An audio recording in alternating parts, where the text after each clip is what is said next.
Shalom à tous et bienvenue autour de l'arbre. Alors je dresse le contexte. On a Élie face à une multitude de soi-disant prophètes du pseudo-dieu Baal. On est sur le mont Carmel et Élie leur dresse un défi. Chaque camp dressera un autel sans l'allumer et l'autel qui s'allumera par miracle sera celui du vrai Dieu. Alors il y a les prophètes de Baal qui s'acharnent, se mutillent et crient pendant des heures jusqu'à saigner. Résultat des courses, rien. Viens maintenant autour d'Élie. Élie met 12 pierres pour symboliser les 12 tribus d'Israël, arrose même son autel d'eau et dit ceci dans 1 Roi chapitre 17 verset 37. « Réponds-moi, Éternel, réponds-moi, afin que ce peuple reconnaisse que c'est toi, Éternel, qui es Dieu, et que c'est toi qui ramènes leur cœur. » Et le Seigneur répondra favorablement. Que l'on sache que tu es Dieu, le titre de l'épisode aujourd'hui.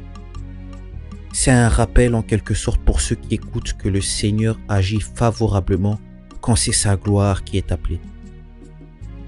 Je voulais à travers ce court épisode rappeler à quelqu'un que c'est d'abord Dieu, ensuite tes intérêts et ensuite ta reconnaissance. Ce que j'aime dans ce passage, c'est que Élie l'a bien compris. Il sait que le feu doit tomber, non pas premièrement pour que l'on sache que lui est un véritable prophète, mais pour que l'on sache qu'il sert un Dieu véritable. J'aimerais nous poser la question aujourd'hui. Pourquoi partageons-nous des versets? Pourquoi faisons-nous les choses d'une manière ou d'une autre dans le corps du Christ? Pourquoi mettons-nous une croix dans notre bio? Pourquoi mettons-nous le drapeau du Vatican dans notre nom sur Twitter? Pourquoi portons-nous une croix? Je crois que Dieu veut que nos actes soient dirigés par un but où la vaine gloire de l'homme n'est plus. Pourquoi veux-tu ton mariage, ton diplôme, ton métier? Cette grande maison dont tu rêves? Est-ce que tu espères glorifier Dieu dans cela? Ou est-ce que tu lui laisses une place dans ta réussite? Ou est-ce seulement le fruit de ton travail qui doit profiter qu'à toi et tes biens et ceux qui sont autour de toi? Est-ce que l'on sait qui est ton Dieu par tes agissements? Ou est-ce que tu donnes le nom de Dieu dans tes entreprises par coutume, par habitude, alors que Dieu n'est pas dedans, les valeurs de Dieu n'y sont pas non plus? Ça fait beaucoup de questions, mais il est temps qu'on se les pose. Parce que si j'estime être chrétien, il faut que ma vie témoigne et rende gloire à Dieu. Il faut que, comme du haut du mont Carmel, ma vie crie que l'on sache que tu es Dieu. Le but final de cet épisode très court mais profondément important est que vous mettiez Dieu en avant dans vos projets qui peuvent le glorifier. Que vos demandes soient celles qui peuvent glorifier Dieu. Si tu veux le mariage, demande. Si tu veux l'emploi, demande. Mais n'oublie pas qu'il faut que l'on sache premièrement qui est ton Dieu pour que ce feu tombe. Et ça en vient pour, premièrement, les choses du ministère dans une église. Pourquoi veux-tu ce poste? Pourquoi tu veux être pasteur? Pourquoi tu veux parler devant les gens? Souvent on me pose cette question. Pourquoi est-ce que je veux faire toutes ces choses? Est-ce que c'est pour la reconnaissance? Non. C'est parce que je veux qu'on sache, dans certains endroits où Dieu n'a pas encore touché le cœur de certaines personnes, je veux qu'eux ils sachent que le Dieu que je sers est véritable, qu'il puisse transformer, shifter leur vie. Et c'est pareil pour les choses du dehors, comme j'ai dit, le mariage. Pourquoi veux-tu te marier? Est-ce que tu veux seulement le mariage et que tu pries et tu demandes le mariage au Seigneur seulement pour pouvoir dire que tu es marié? Ou est-ce que tu veux que ton mariage soit le témoignage de la volonté du Seigneur? Pourquoi veux-tu ce métier? Pourquoi veux-tu ce diplôme?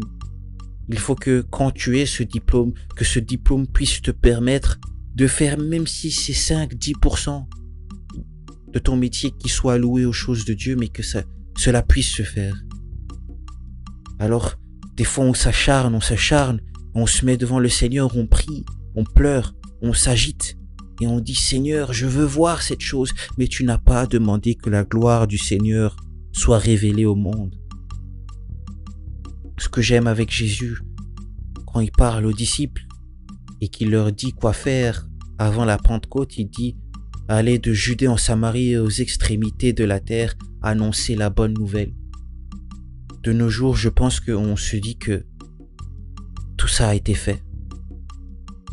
On se dit que notre vie chrétienne elle ne concerne que nous. Et il y a souvent cette phrase qui ressort, ouais, vu que la foi et le salut est personnel, ben, ma religion doit se vivre en intimité. Et moi, j'ai envie de te dire aujourd'hui, c'est faux. Il faut que quand tu parles, il faut que quand tu agisses, il faut que quand tu entreprennes, les gens sachent que tu es et que tu fais partie plutôt de cette ecclésia, cette assemblée, ce corps du Christ. Il faut que l'on sache dans ta vie qui est ce Dieu véritable. Et ensuite, on pourra dire, oui, cette personne, elle est humble, cette personne, elle a 4 entreprises, cette personne travaille à merveille, cette personne a bâti cela, cette personne prêche à merveille. Mais premièrement, il faut que l'on sache qui est Dieu dans ta vie. Alors voilà, c'était vraiment le message d'aujourd'hui. Un petit instant court, mais je pense que c'était important de le rappeler aux chrétiens, aux personnes qui écoutent aujourd'hui. C'est que le feu est tombé non parce que Élie était un grand prophète, mais parce qu'il fallait premièrement que l'on sache qui était son Dieu. Tu peux faire tout ce que tu veux, mais si Dieu n'est pas derrière et si Dieu n'est pas là, ça n'existe pas. N'oublie pas qu'il est à la source de toute chose. Je vais faire une courte prière. Seigneur, que l'on sache que tu es Dieu. Que l'on sache que tu es le roi des rois, que l'on sache que tu es celui crucifié à la croix et ressuscité le 3e jour. Que ce ne soit pas ce que je bâtis de mes mains qui prennent gloire et que ce ne soit pas moi qui cherche les titres, les honneurs, les acclamations, les compliments, le cœur de ceux qui m'écoutent, non, mais que toutes ces choses-là reviennent à toi. Et que cette efficacité qui s'engendre ne soit pas parce que moi je l'ai voulu, mais parce que toi, tu es Dieu.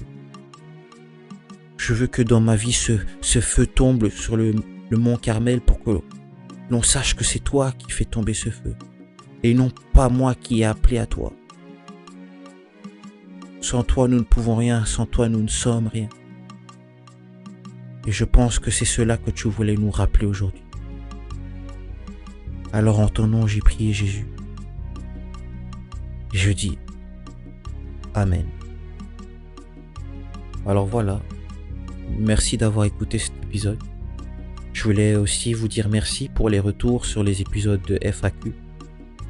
J'ai vu que ça avait pu aider certains et j'ai vu aussi qu'il y a eu un grand nombre d'écoutes. Donc ça fait plaisir de voir toutes ces choses-là. Ça fait plaisir de voir que l'œuvre avance à son rythme, mais l'œuvre avance.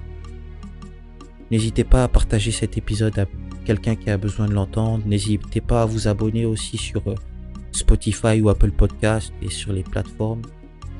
N'hésitez pas aussi à mettre une bonne revue, ça peut toujours aider pour le référencement. Je voudrais vous dire merci et soyez bénis.